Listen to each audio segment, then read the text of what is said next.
한국이 전 세계에서 지금 전력 사용량 기준으로는 한 8위 정도 되는 나라입니다. 사실 면적 순으로 보면은 이제 8위가 아니라 저기 밑에 있을 텐데 굉장히 전기를 많이 사용하는 국가에 해당을 합니다. 그리고 이제 그 한국에서 전기 사용량이 많은데 이번 정부 그리고 전 정부 그리고 전전 정부에서도 태양광과 해상 풍력을 대폭 늘리는 목표를 가지고 있습니다. 한국이 대략 연애 전기 사용량은 한 550테라와트아워에서 580테라와트아워 사이를 계속 쓰고 있습니다.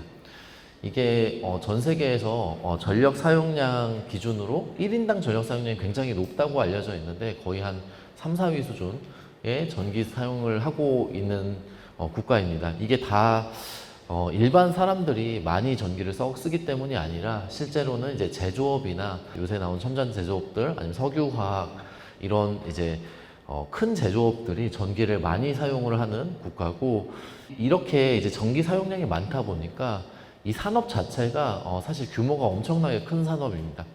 1년에 이제 모든 사람들 그리고 모든 이제 기업들이 쓰는 전기 사용량을 전체를 다 합치면은 대략 한 90조 가까이 되는 돈이 왔다 갔다 하는 이제 산업이라고 봐주시면 될 것 같습니다. 그래서 뒤에서 계속 이제 각각의 재생에너지를 만들고 그러면 재생에너지를 운영하면서 90조의 돈이 어디에 어떻게 들어가는지를 좀 이따 설명을 드리도록 하겠습니다. 신재생에너지는 이제부터 좀 더 빠르게 이제 태양광 발전소 많이 늘려나가는 계획을 가지고 있습니다. 정부에서 2년마다 한 번씩 보급 목표라고 해가지고 태양광을 얼마를 늘려야 된다, 해상 풍력을 얼마를 늘려야 된다라는 계획을 가지고 있는데요. 태양광 같은 경우는 지금 가장 많이 지어졌을 때가 3년 전인 것 같은데 그때 4.2기가 정도의 태양광 발전소가 1년에 지어졌습니다. 근데 이제부터 올해부터 태양광 발전소를 대략 4.6기가, 그러니까 가장 많이 지어졌던 때보다 더 많이 지어야 이 목표를 겨우 달성할 수 있는 이제 목표치가 되겠습니다. 풍력발전소는 거의 한 2에서 3기가씩 계속 지어야지 결국에는 목표를 달성할 수가 있습니다. 그런데 다들 아시겠지만 태양광은 설치 면적이 대략 3,000평 정도 돼야지 1메가와트가 설치가 가능해서 굉장히 부지가 많이 필요한 산업이 되겠습니다. 그리고 풍력발전소 같은 경우는 발전 사업이 이제 발전 사업 허가 후에도 6에서 7년 정도 걸린다고 하는데 발전 사업 허가를 받기 전까지도 한 3에서 4년 정도 더 걸리는 이런 산업이 되겠습니다. 그래서 이런 것들을 잠깐 봐주시고요. 그런데 이번 정권 들어와서 그리고 이제 전 정권 말기에서도 재생에너지에 대한 활성화 정책이 굉장히 많이 발표가 되었습니다. 실제로 재생에너지 유관 정책들이 청정수소부터 시작해서 아까 이제 권효지 대표님이 말씀해 주셨던 것처럼 이제 송전망이 없어가지고 계속 재생에너지가 전달이 안 되는 거를 이제 해결하기 위해서 국가기관 전력망 확충 특별법, 그리고 에너지 고속도로도 마찬가지로 이제 재생에너지 발전소들이 발전한 전기를 수도권이나 전력 다소비 지역으로 옮기는 이런 정책들도 있고, 그 다음 해상풍력의 활성화를 위한 해상풍력 특별법, 그리고 태양광이나 재생에너지 활성화를 위한 여러 가지 공약들과 지금 또 추진하고 있는 이제 아리백 산업단지 특별법 등등 해서 여러 정책들이 재생에너지를 늘리는 방향으로 계속적으로 이제 활성화 정책이 발표가 되고 있습니다. 거기에다가 이번 정권에서 그리고 이제 아리백 자체를 아까 제주도에서 이제 관광상품과 엮고 이제 생활용품과 엮는 것처럼 실제로 아리백이 이제 하나의 에너지 쪽의 캠페인이 아니라 이 아리백이라는 키워드를 가지고 정주 환경 산업담지를 만들고 정주 환경을 또 개선을 하고 이런 식으로 친환경을 기반으로 한 새로운 인프라 프로젝트로 계속 확장이 되어 나가고 있는 상태입니다. 그래서 향후 정책 방향을 보시면은 살짝 에너지랑 다른 부분들도 많이 이제 생기는 것 같습니다. 청년층 선호, 교육 정주 여건 마련, 이런 것들이 아까 이제 권효재 대표님 말씀해 주셨던 것처럼 이제 분산에너지 특별법, 지산지소와 엮여가지고 그러면은 실제로 지역의 활성화나 이런 부분들로 이제 확장되어 가는 게 많이 느껴지는 공약들이 나오고 있습니다. 이에 따라서 이제 재생에너지가 훨씬 더 많이 이제 보급이 될 거라는 예상을 할 수가 있고요.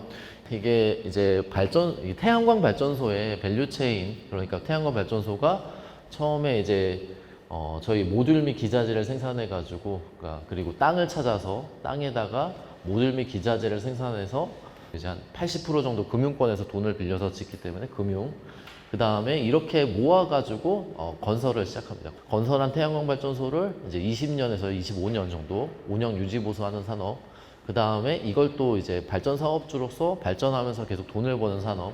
그리고 여기에다가 이거를 잘 운영하고 그다음 효율적으로 운영하면서 중개하면서 돈을 버는 사업이 이제 VPP 랩이하는 이제 VPP 사업이 되겠고요.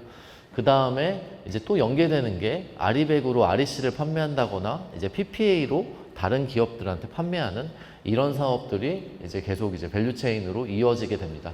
전후방 산업이 이런 식으로 이루어져 있고요. 저희가 규모를 한번 따져보면 좋을 것 같습니다. 이 산업이 얼마나 커질지를 한번 예상을 해봐야 되기 때문에 태양광 기준으로 이제 사업 개발이나 영업은 저희가 보았을 때 순이익 기준으로 한 9천억 원 정도, 그리고 모듈 및 기자재는 한 1조 5천억 원 정도인데 이제 하나솔루션이나 신성 ENG 등등이 지금 잘 하고 있는 산업입니다. 금융 및 발전소 거래, 아마 개발 사업과 같이 연계되는 산업을 하는데 이게 대략 3천억 정도 되는 산업인 것 같습니다. 여긴 이제 스타트업 중에는 브라이트 에너지 파트너스, 뭐 PV 에너지, 그 다음에 이제 H 에너지 등등이 이런 산업들을 많이 하고요.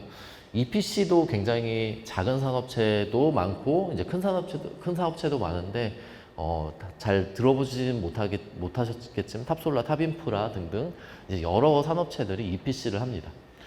그리고 EPC만 하는 게 아니라 운영 유지 보수를 하는 산업들이 있고요. 이게 대략 이제 메가와트당 한 1억 정도 되는 산업인데 여기서 이제 시공사에서 같이 하는 산업들이 되고, 그다음 발전사업 산업으로 이런 발전소를 실제로 짓고 운영하면서 돈을 버는 산업체들이 있습니다. 여기는 이제 많이 들어보셨던 뭐 SK, GS, 뭐 포스코, 인터나 뭐 이런 여러 산업체들이 이런 것들을 하고 있습니다.